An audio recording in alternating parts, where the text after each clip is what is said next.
Get 5 coffins ready. Hey everyone, welcome to my guide from Maui. Maui is a consistently good tank and is seen in the support role. Maui is a character with very few direct counters. Rather, he has very clear strengths and weaknesses. Strengths that you as the Maui player need to maximize, and weaknesses that you need to minimize if you want to excel as Maui. In short, if you master this guy, you'll get access to a support who's valuable every match. Build-wise, Maui goes all out with the defense, and benefits heavily from CDR, so he's loving the current Breastplate of Valor meta. Although, when there's a support meta where CDR isn't as easily accessible, Maui has a bad time. Relics-wise, Maui is super diverse. A classic good every game pairing is Shell first to help with the laning phase, then get Frenzy at level 12 when it comes time for teamfights. But really, Maui can go anything. Bracer for a versatile teamfight tool, Sunder for murdering tanks to death, Horrific for shutting down hypercarries, and so on. Shard-wise, Horn Shard is a great all-rounder, but if you have an aggressive ADC on your side, Carapace works perfectly. You'll see why in a moment. Recipe-wise, Sturdy Stew all the way. Maui does have abilities that work great with Bountiful Bow, but on the whole you want Sturdy Stew.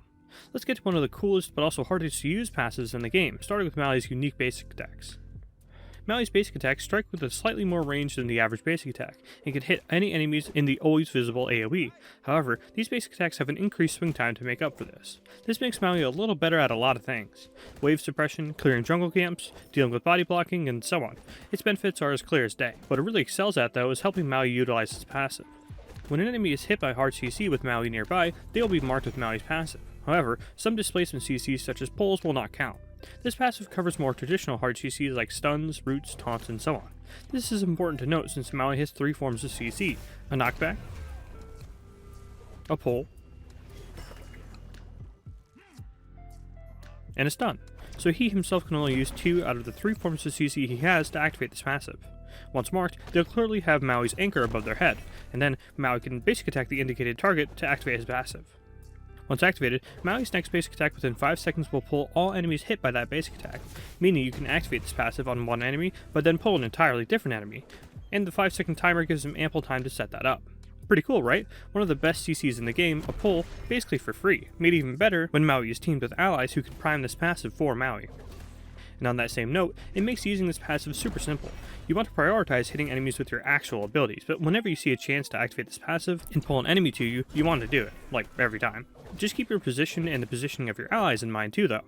Remember that you can activate a target, but then walk up to the side of them to either get a longer pull, or a pull towards a better ally who can help you kill them.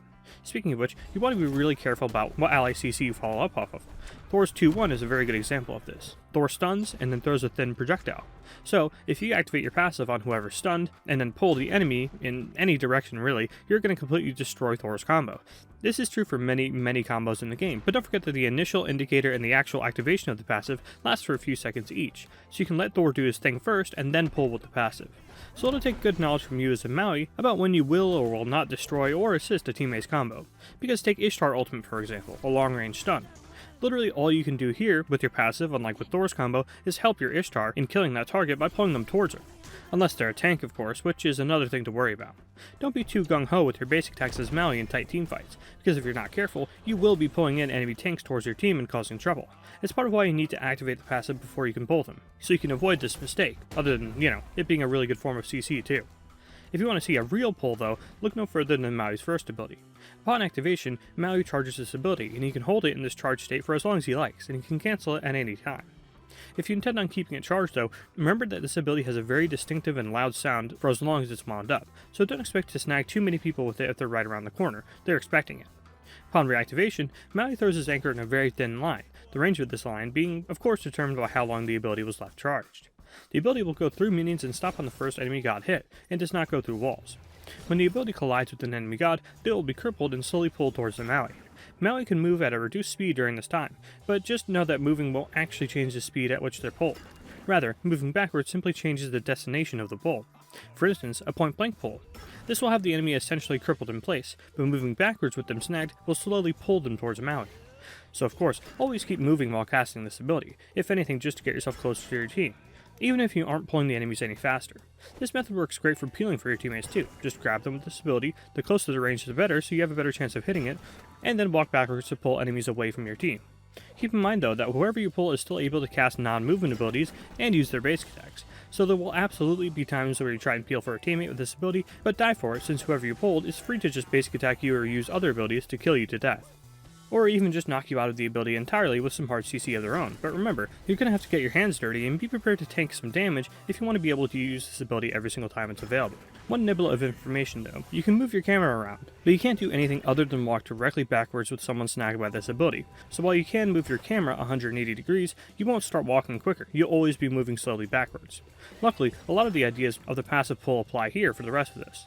Pull whenever you can, just so long as it's not a tank and you're not pulling someone out of an important ability. Rather, letting the important abilities like say a Poseidon Kraken happen first, then you pull with this ability as follow-up. That windup is obviously the big stickler here, especially when it comes to the laning phase, since this ability is how you get small skirmishes started. Naturally, the later the game goes, the more you rely on your ultimate instead. Now of course, if you're able to get in someone's face, say bait them around a corner or successfully leap on them, you want to use your wand right away to follow up and pull them towards your team. But at longer ranges, there's two schools of thought that you want to practice and switch between. Letting the ability fully charge and trying to mind game your opponent as to when you're going to hurl the anchor, and aggressively walking up and charging the ability and immediately releasing it once it gets in range. Generally, you want to start by being very aggressive with this ability, charging, walking up, and then firing when they're in range. And be prepared to have this ability dodged if they are at maximum range. You want to get it into their heads that you're going to slam this ability over and over again like a meathead. And even then, it might still work and you might get a very easy and effective setup for your lane partner in the early game for an early kill. But unless it seriously works every single time, you're going to want to switch it up, making them sweat on whether or not you're going to go for the risky long range hook. Don't forget about using it for raw damage too. It's very decent for wave suppression, to lower a minion's health for your teammates, or just for securing jungle camps, or just for drive-buying camps with this ability as you rotate. It's a very versatile ability. For starters, you can use your other abilities to set up for this ability, but becoming a master at Maui essentially translates to mastering all this ability's use cases. The same idea applies to Maui's second ability. Maui deploys an AoE on the ground, which emits a light movement speed and protections buff to nearby allies including Maui, but the entire area is much larger than the actual area that grants the movement speed and protections. It's clearly shown here on the indicator. The area will last for 10 seconds, but the buff will only last for 5 seconds. Most importantly, if an ally stands in the original deployable in the center of the AoE, they'll be transported to Maui after 1 second, and the protections and movement speed buff will be refreshed on them. However, Maui must still be within the original AoE for the ally to be transported, so that's why the actual AoE is so enormous, while the AoE that grants the buff is so small. If the ally is crippled or under hard CC, they will not be transported, and also, if Maui creates another deployable with one still active, the first deployable will be destroyed, and the deployable will also be destroyed if Maui leaves the greater area.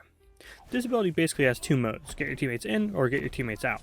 Going in with this ability isn't used often, as of course you want to make use of that insane escape ability with this, where it teleports your teammates to you during a fight. But sometimes that's not really a concern, and you want to just get in there for a fight. For instance, when chasing down a kill. Depending on your position, just place your two behind or in front of yourself, whichever one affects the most allies, and then push forward. Super simple. Use this method sparingly early on, especially since the teleport portion of this ability is invaluable in avoiding early and mid-game deaths. But once you're at 30% or 40% cooldown reduction, you'll find that this ability is easily a low enough cooldown to go in with it, and then use it in the middle or at the end of fights to get teammates out safely. And on that note, in terms of getting your teammates out, it's pretty clear, especially when dealing with displacement type characters like Sylvanas who literally pull your teammates away from your team.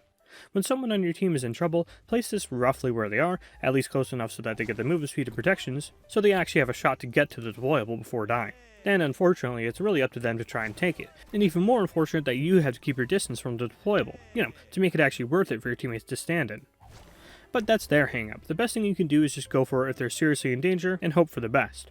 Remember that this isn't restrictive for you as a Maui though. You can place this over walls for example, and move around freely as well as cast other abilities while this one's out and about. Abilities like your third ability spring to mind. Maui attaches himself to his swing and swings forward, and then back to the starting position while still in the air, and then fully swings into the forward position again, slowly leaping forward, damaging and stunning all enemies in the AoE. And you guessed it, Maui can cancel this ability at any time to leap early. But remember, that leap is slow, like slow on both ends. Leaps can be cancelled if they're caught when they're first starting, that's nothing new, but Maui's literally the slowest leap in the game. So be prepared to get knocked out of the air by, well, just about everything really. One funny interaction, for example, I found when playing Maui for this video is that even slow-ass Gab is able to stop Maui from leaping by knocking him up with his second ability. It really is that slow. So when looking for an escape, For one, definitely try to go over walls, because just leaping away with a slow leap may not be enough, but also try to wait for as many hard CC abilities as possible to be down before leaping so it doesn't get cancelled. But remember, it's not like it goes on cooldown, so just mash your controller or keyboard in frustration once you find a good wall to leap over, and that's that. Let's talk about actually landing. Yeah, obviously most of the time you're going to reactivate within the first swing, as in try to stun enemies who are directly beneath you or in front of you. Whether that be to engage, peel, or just follow up off of your first ability, you just leap and reactivate when it's on top of their heads.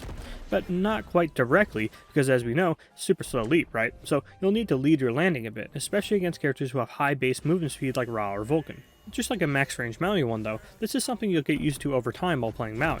Just like his one as well though, don't linger too much or overthink your shot. Getting it done in one smooth motion using muscle memory you gain over time is the best possible way to hit this ability consistently. And of course, since you're a Guardian, you'll never want to just save this ability for safety. You want to go in there and apply that CC. Speaking of which, finally, you now have an ability to activate your passive with. Not much to this obviously. Leap, basic attack, and either pull immediately or use your pull on someone else. A pretty common way of doing that is just throwing an easy target like a tank, activating the passive on them, and then using your pull on a more important target. Luckily, a pretty basic little combo. Just never forget to take your time with this sometimes. You actually have a decent amount of time to both activate and use the passive, so don't be afraid to try and set yourself up properly before using it. Let's talk about using it with your second ability, which is also simple but very effective. You can place your two down and then leap over a wall with this ability. Then any teammate who takes your second ability will go over the wall with you. Yeah, not complicated, but it's something you want to go for whenever you can, and coordinate with your teammates when applicable, because they might have to wait for a moment for you to actually leap over the wall first. And finally, what's with the swinging in the air thing? How can you use that? Well, it aids you get fast stuns when enemies are in your face, of course, and get longer range ones, but how should you use the extended swing time where you go back and then forward again? Generally, you don't really use it this way, but it's good for baiting your enemies. Same idea as your first abilities wind up here. You want to try and mix leaping in like an ape and hanging out in the air. Try to bait the enemy team into positioning incorrectly or even using abilities to avoid what you don't even intend on doing. But of course, this only works if you set in their mind that you're going to just leap in. If you just start off by hanging in the air without any pretext, all enemies will do is stand around outside of the ability's range and wonder what blood is doing up there. So use this version of the ability sparingly, unlike your ultimate, which you want to use all the time. Maui becomes CC immune and winds up, then knocks up and damages all enemies in a medium-sized AoE. The enemies will always be brought in front of you, so the further away you hit this ability, the bigger the knockup will be. And finally, Maui summons a structure at that same AoE. Look, it's a literal island, dude! And speaking of which, Maui can despawn that island at any time by reactivating this ability.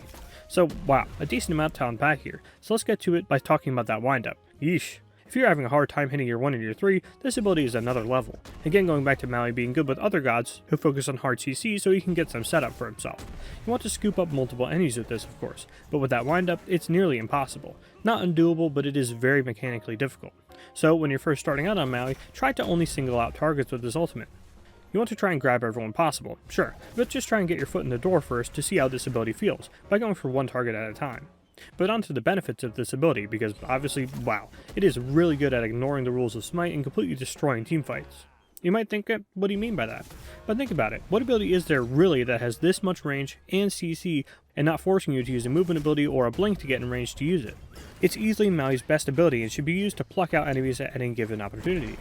Timing it is a cinch, because really, you can use it at any time so long as it's not too late during a teamfight. As for skirmishes and ganks, it's totally fine to save it as a finisher. Your team and you pull your weight and the enemy uses their movement ability to get away, they're coming right back to you guys with this ultimate. And if a knockback isn't in the cards due to size issues, struggling to aim the ult in tight spaces, or the enemy simply being too fast and therefore too risky to try and directly hit, simply summon the island in whatever is their most likely choice for an exit. Remember, you can use this to cover any jungle entrance or exit like any mirror wall. It's an absolute killer, and that's why it has one of the highest base cooldowns in the game at earlier levels, evening out to a more modest cooldown as the game goes on. Speaking of which, late game, how do you use it? Well, as I mentioned, you almost always want to try and pluck 1 or 2 people. Obviously, it's big enough for more than that, but it's almost impossible that people will clump up for you like that, so don't rely on it. But like I said, Maui can kind of just reach past everyone with this ultimate. Something not a lot of Guardians are allowed to do, so you really want to try and pluck out the enemy hunter or mage with this ability. This is almost certain to get their purification beads out of them. Remember that now, whether you pluck them or they immune to knockup, they're stuck behind that big island behind them, so you want to play around the island's block and try to keep them from getting a clear exit. The ability is also insane for peel, of course, and it's why Maui has sort of a weird positioning when compared to other Guardians in fights. You actually want to stand away from your backliners. Not miles away, of course, but you want to give yourself a little bit of distance so that you can either plant your 2 and give your teammates an out, or use your ultimate to knock back enemies far enough for it to count as peel. Because obviously if you just knock them up in place, it's not really going to matter.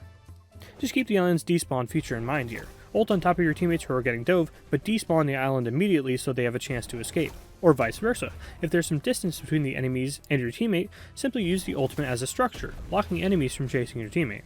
Let's explore how to use this ability with your other abilities with some combos. 2 behind yourself, charge your 1, then wait for them to use a movement ability. If they do not use 1, 3 in place. Then if they do use 1, use your 3 to chase instead. 2 behind yourself, 3 in on an enemy, basic attack to activate your passive, then basic attack again, then use your 1 to chase, either activating it immediately or waiting for them to use a movement ability before casting it. 2 behind yourself, 3 in,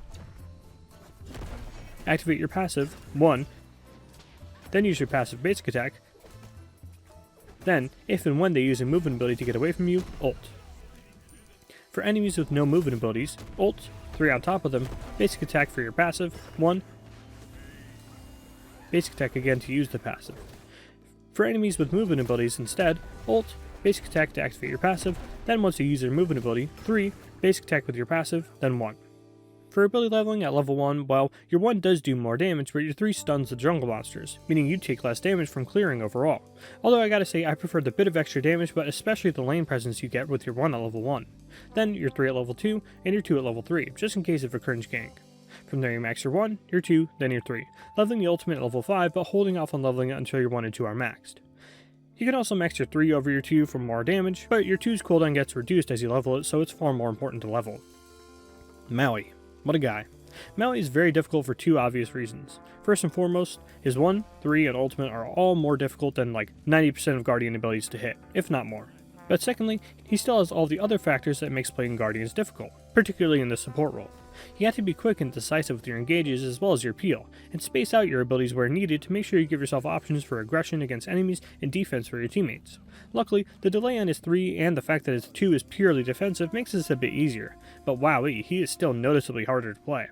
But again, that's part of the fun here. Maui is a great pick with almost any team, so long as they have a decent amount of CC for him to play off of, and the guy is just a joy to lane with. You always feel safe to do your thing when a good Maui player is on your side. And plus, with a good Maui, you know your opponents are one bad step away from getting instantly plucked into insane combos, for instance like a Maui pluck into a Poseidon Whirlpool Kraken.